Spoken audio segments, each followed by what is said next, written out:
৩৩৩ শুধু তিনটি সংখ্যা নয়, সব সেবা এক নম্বরে। ২৪ ঘন্টায় খোলা এই হটলাইন প্রতিদিন গড়ে ৩৫,০০০ মানুষ সেখানে সহায়তা চান। বেশিরভাগই সরকারি সেবা, ডিজিটাল প্ল্যাটফর্ম, খাদ্য সহায়তা ও স্বাস্থ্য সেবা চেয়ে এরপরই নারী নির্যাতন, বাল্য বিয়ে বন্ধে ফোন আসে। এর প্রায় ৮০ ভাগই আসে গ্রাম থেকে। শহরের মানুষের কাছে এটা কিছুটা অজানাই। মোহাম্মদ তুহিনের ক্যামেরায় শাহানাজ শারমিনের ২ পর্বের ধারাবাহিকের আজ দেখুন প্রথম পর্ব।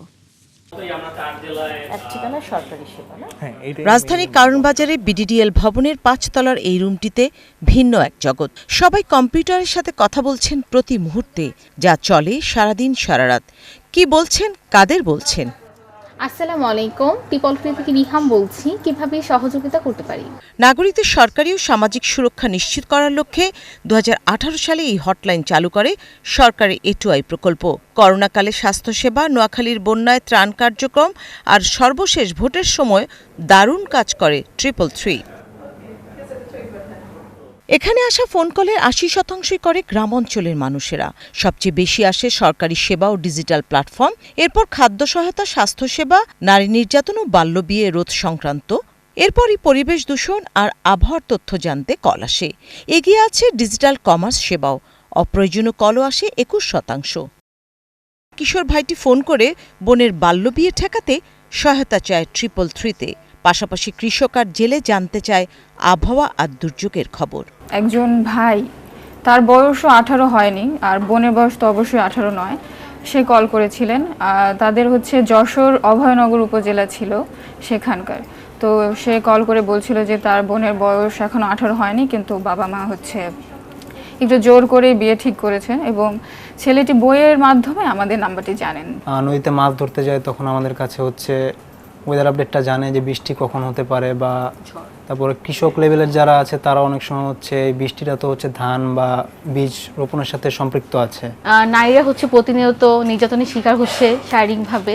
তো এই বিষয়গুলো তাদের দুঃখ দুর্দশা এই সম্পর্কে আমাদেরকে জানায়, তাদের সমস্যাগুলো আমাদের সাথে শেয়ার করে, আমরা সেগুলো শুনি আন্তরিকভাবে।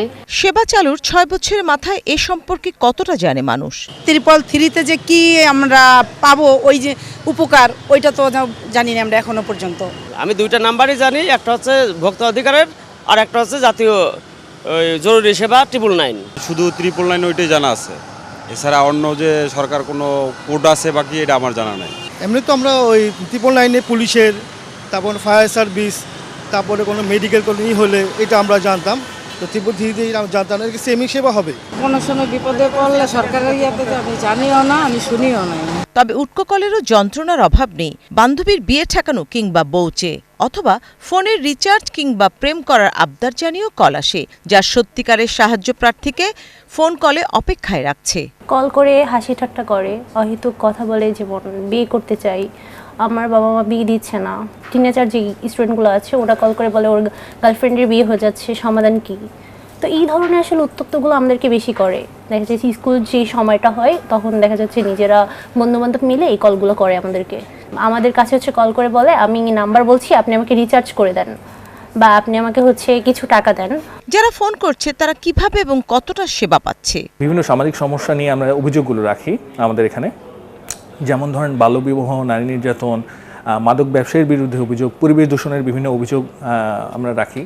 তো এই অভিযোগগুলো কিন্তু দেখা যায় যে আমরা জেলা এবং উপজেলা প্রশাসনের যারা আছেন কিংবা পরিবেশ অধিদপ্তরের যারা আছেন তাদের কাছে আমরা যখন পাঠাই, তারা সেই অভিযোগটা নিয়ে কী ব্যবস্থা নিচ্ছে সেই ফিডব্যাকটাও কিন্তু তারা আমাদেরকে জানায়, আমরা দেখতে পাই সেটা, এবং সেই অনুযায়ী সিটিজেনকেও কিন্তু জানাই। গভর্নমেন্ট সেবা সংক্রান্ত যে সার্ভিসের জন্য আমাদের কলগুলো আসে তার মধ্যে ম্যাক্সিমাম থাকে হয়রানিমূলক।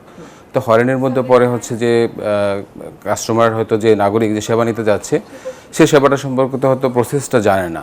ডিসি, এডিসি বা ইউএনও যারা যে সেবাগুলো হ্যান্ডেল করে, তো সেগুলো নিয়েই আমাদের কাছে প্রান্তিক লোকজন কল করে থাকে। তবে এই সেবা নিয়ে তেমনটা জানে না শহরের মানুষ। এর একটা কারণও ব্যাখ্যা করলেন এই কর্মকর্তা।